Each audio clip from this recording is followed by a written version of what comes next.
Bonjour tout le monde, c'est Hélène Valentin. Ceci est la 11e vidéo sur mon univers French Cancan à l'aquarelle. À savoir que j'aime bien la mode 19e siècle avec les bottines à talons, les plumes, les sacs à main, les corsets, etc. etc. Aujourd'hui je vous parle des rouges, à savoir que le rouge augmente la vitalité.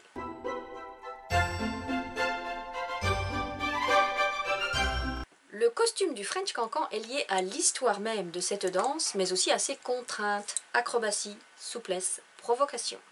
La première étape de la création d'un costume, c'est bien sûr le dessin, suivi de la fabrication d'un prototype pour se rendre compte de son aspect final. On passe ensuite au métrage et devinez combien de mètres de tissu il faut pour faire un jupon. 45 mètres. Actuellement, le costume le plus cher de la revue Féerie au Moulin Rouge coûte 30 000 €. C'est très simple, avec les rouges, on a du rouge clair, du rouge foncé et du lac de Garance. Pour le rouge clair, il fait partie des godets dont je n'ai plus la marque, mais c'est soit du Winsor & Newton, soit du Sennelier, soit de la marque PBO. Donc c'est un rouge clair, très agréable. Je rince bien mon pinceau. Je vais prendre celui-ci c'est du White Nights en tube, rouge White Nights en tube, qui est plus foncé. Et enfin le lac de Garance, donc pas en tube, celui-là pareil, hein, Sennelier, Winsor & Newton ou PBO. Alors le lac de Garance c'est un bordeaux, ici c'est un bordeaux. Le lac de Garance c'est une couleur issue de la racine de la plante qui s'appelle la Garance.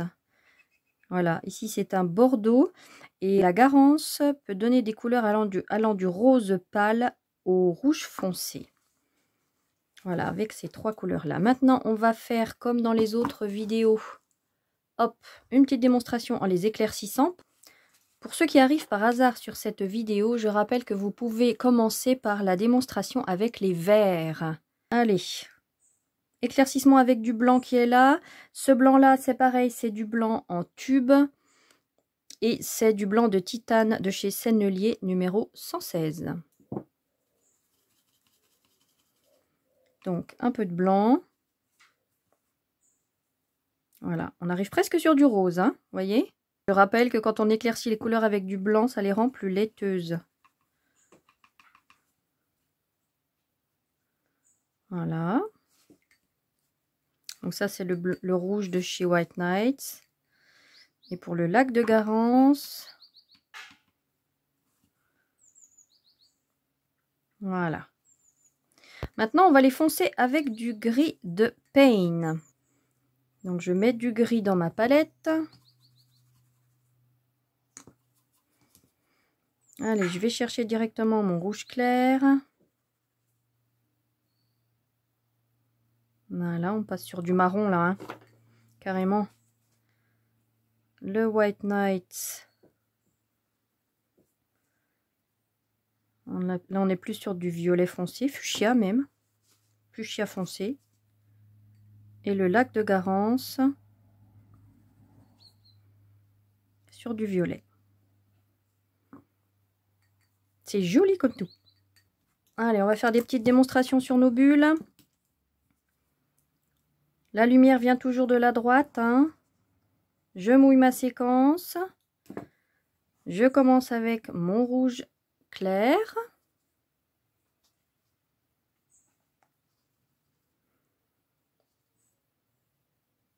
Donc la lumière venant toujours de la droite, ma tache de lumière sera à droite, ma tache blanche.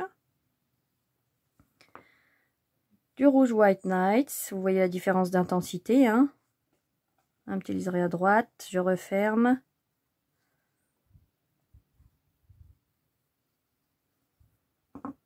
Et je rince mon pinceau pour la dernière ombre, ce que je ne fais pas habituellement, mais là comme je vais faire une ombre avec le lac de Garance et qui prend pas forcément le dessus sur le White Nights, je rince mon pinceau et je dépose comme ça en tapotant, parce que je vous rappelle que si vous tirez à partir de la 3e ou 4e couche, on enlève de la matière.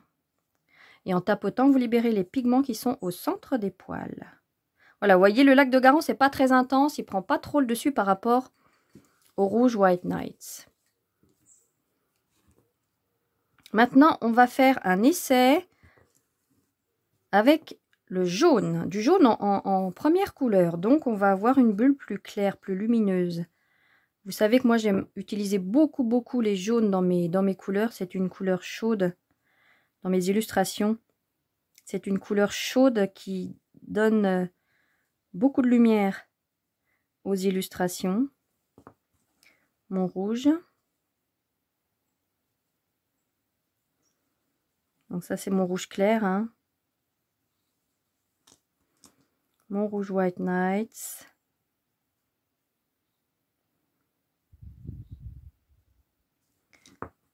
Et mon lac de Garance, qui ne prend pas trop le dessus. Voilà. Je rince bien mon pinceau. Et maintenant, j'aimerais faire intervenir, on va faire intervenir du bleu. Du bleu dans l'ombre. Vous voyez déjà la différence de lumière, hein, entre les deux. Après, ça dépend ce qu'on veut faire, hein. Si je veux faire un coquelicot, je ne mettrai pas de jaune avant. D'accord? Je resterai vraiment sur des rouges.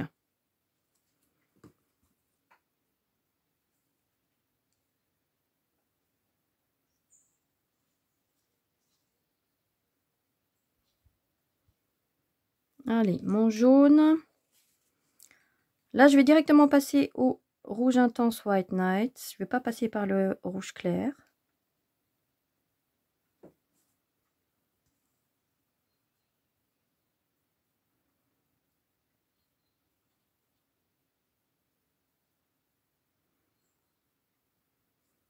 Et une ombre directement en bleu. C'est du bleu White Night pareil en tube que j'ai mis dans un godet. Et vous voyez que le bleu se transforme en violet en touchant le rouge qui est déjà sur le papier.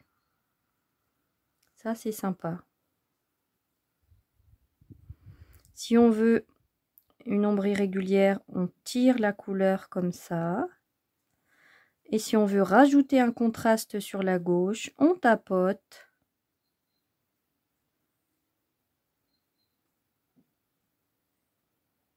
Et on tire un petit peu si on le souhaite. Voilà. Voilà, vous voyez, le fait de faire l'ombre en bleu à gauche donne encore plus de volume, hein. Plus vous renforcez l'ombre à gauche, plus la lumière est rehaussée sur la droite. Allez, maintenant on va faire une petite variante en faisant intervenir une couleur improbable. On va faire intervenir du vert pour donner un peu de mouvement à cette illustration. Allez, je mouille. Petit pinceau. Hop. Je reprends, tiens, du rouge clair.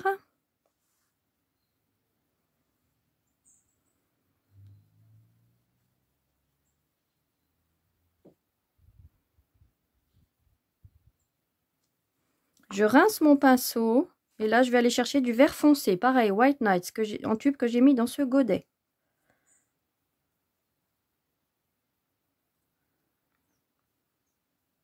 Alors, donner du mouvement à une illustration, c'est vraiment des petites touches comme ça, hein, ça et là. Hein.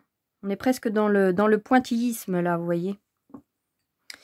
Et puis, on va rajouter, pareil, une petite dernière ombre en bleu.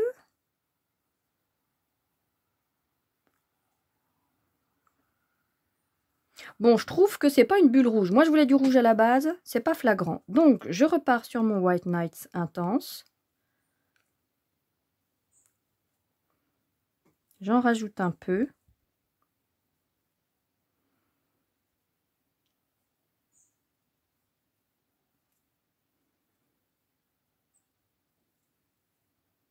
Voilà. Maintenant, c'est votre sensibilité qui parle. Si pour vous, il y a assez de volume, assez de contraste, vous vous arrêtez là. Moi, personnellement, j'ai envie de plus. Donc, je rajoute une dernière ombre en bleu.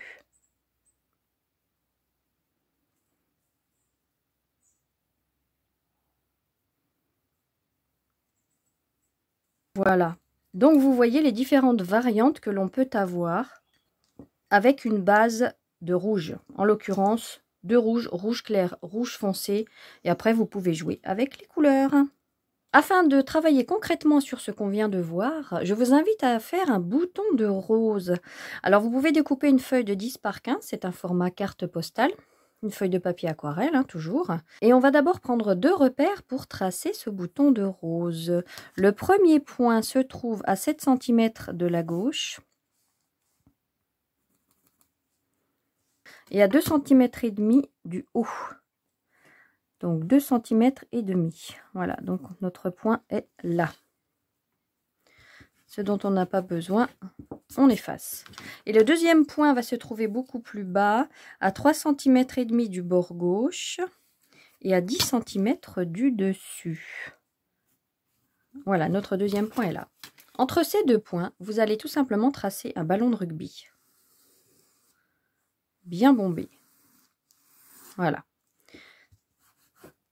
Vous pouvez vous y reprendre à plusieurs fois, il n'y a aucun problème. Sur ce ballon de rugby, on va tracer une autre courbe aux 2/3, gauche. Et puis à droite, on va faire des petits chichis qui tremblotent comme ça. Voilà. En dessous, on va faire la base du bouton de rose. Vous savez, ces petites boules qu'il y a. Et la tige. Et puis, bon, il y aura quand même des feuilles vertes. Alors, on va en faire une qui part du même point, de la base ici, qui coupe un peu là, et qui remonte comme ça, en zigzag, et qui redescend au même endroit.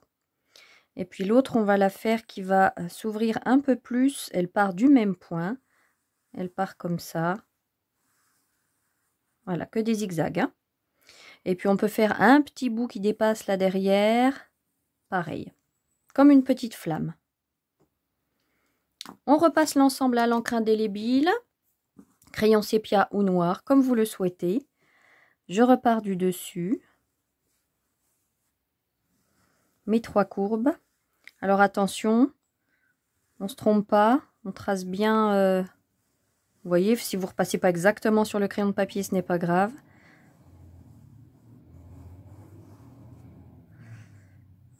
On referme ici. Et nos petits chichis qui partent comme ça, comme un petit peu de la dentelle. Voilà. La petite boule sur le bas. Voilà. Et puis la petite flamme qui est là. Et on gomme le surplus, ce dont on n'a plus besoin.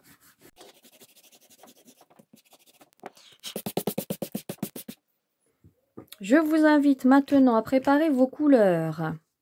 Du jaune, du rouge clair, du rouge et du bleu, puisqu'on va travailler cette rose comme on a travaillé nos bulles tout à l'heure. De l'eau propre et des 3 pinceaux que j'ai. Je vais commencer par utiliser le plus gros pour mouiller ma première partie de feuille. Ma première partie la plus grosse. Donc là, on met la bonne quantité d'eau, hein, parce que c'est quand même assez large. Donc n'hésitez pas à mouiller. Comme je l'ai dit dans plusieurs vidéos, je préfère que vous mettiez trop d'eau que pas assez, quitte à éponger après avec un petit coton-tige ou un mouchoir. Je peux garder ce pinceau et j'applique mon jaune, sachant que ma lumière vient de la droite. Je laisse mon liseré à droite et on va travailler cette partie-là exactement comme on a travaillé les bulles précédemment. Allez, mon jaune, mon rouge clair. Un petit liseré sur la droite. Important la tache de lumière là à droite, hein. C'est ça qui va vraiment donner du volume avec l'ombre qui sera de l'autre côté.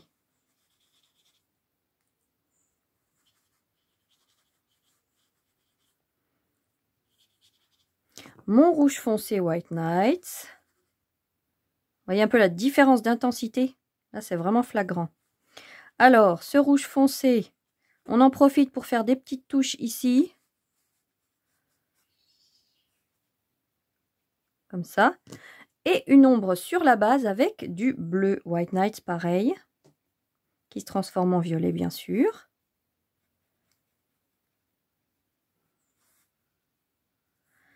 Et si on a envie de faire un petit chouïa ici le long du dessin. Je rince mon pinceau. Et je mouille mon autre partie. Alors, vous pouvez à ce stade-là, si vous le souhaitez, laissez un petit liseré blanc entre les deux parties. C'est votre sensibilité. Si vous mouillez comme c'est pas sec, regardez, les pigments ils sont attirés par l'eau. Donc vous pouvez laisser un peu de blanc ça et là, mouiller, toucher le bord là si vous le souhaitez. Et on est reparti sur les mêmes couleurs.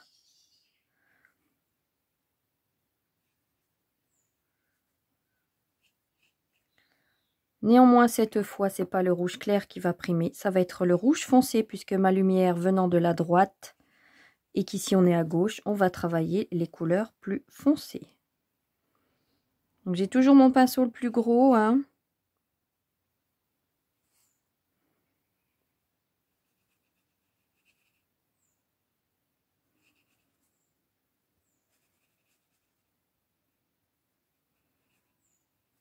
Allez, et c'est là que je fais intervenir plus de bleu. Puisque là, on est vraiment côté ombre. Donc, on n'hésite pas.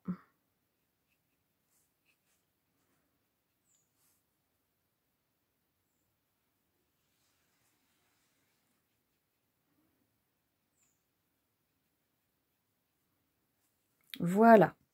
Maintenant, je prends mon pinceau le plus fin des trois.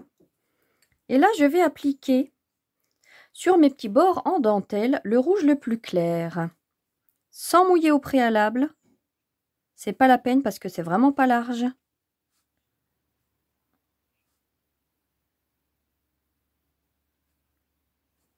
Vous pouvez, si vous le souhaitez, laisser des petites taches blanches, ça et là.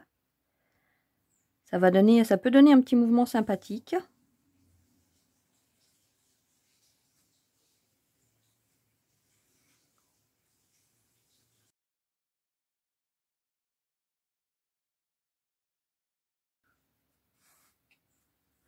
Vous pouvez maintenant reprendre du rouge plus foncé et longer le bord. Étirer un petit peu comme ça.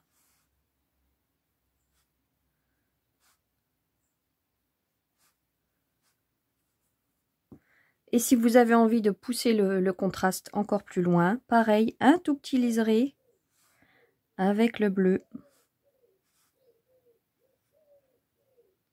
Comme ceci. Maintenant, pour les verts, je vous invite à prendre du jaune, du vert clair, du vert foncé et à remettre de côté votre rouge intense. Alors, pour les verts, je prends mon pinceau moyen. Je mouille ma feuille. Et pareil, on repart sur une base de jaune, même pour du vert, hein. Je prends mon petit pinceau, je passe au vert clair. Donc là, c'est tout fin.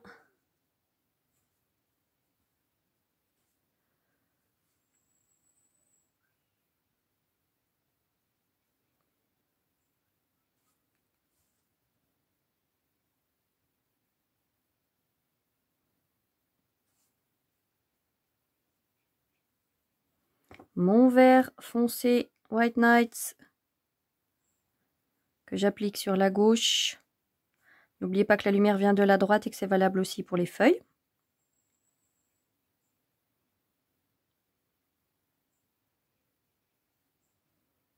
Et des petites touches de rouge ça et là pour donner du mouvement. Et on va même renforcer l'ombre avec notre bleu de tout à l'heure. Puisqu'il y a ici l'ombre portée de la rose des pétales sur la feuille. Voilà. On va procéder de la même manière avec l'autre pétale ici. On mouille, on applique du jaune.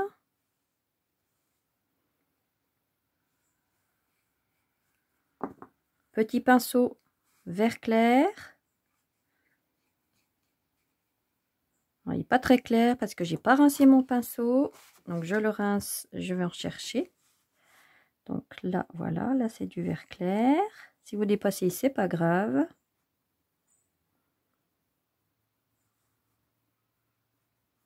Des petites touches de rouge pour donner du mouvement. Et une dernière ombre en bleu.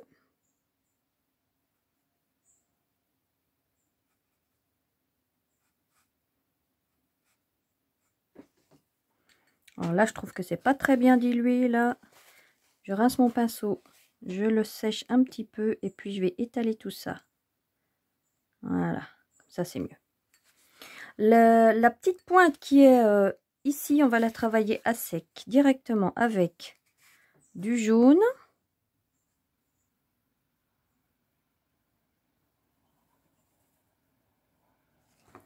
Du vert clair.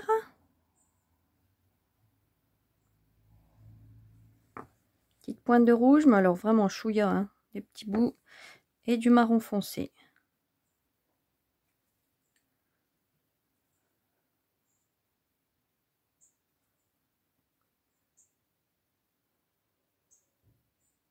Voilà. Et pour la dernière partie, pareil, vous mouillez la petite boule. Du jaune. Donc cette partie, bien sûr, on va la traiter comme on a travaillé sur les bulles. Si vous vous souvenez des bulles vertes, c'est exactement pareil. Du vert clair.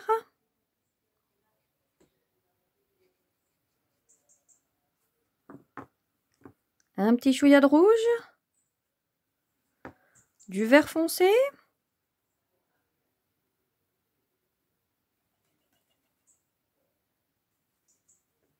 Et si vous avez envie de travailler une dernière ombre portée des pétales sur cette petite boule là, du bleu.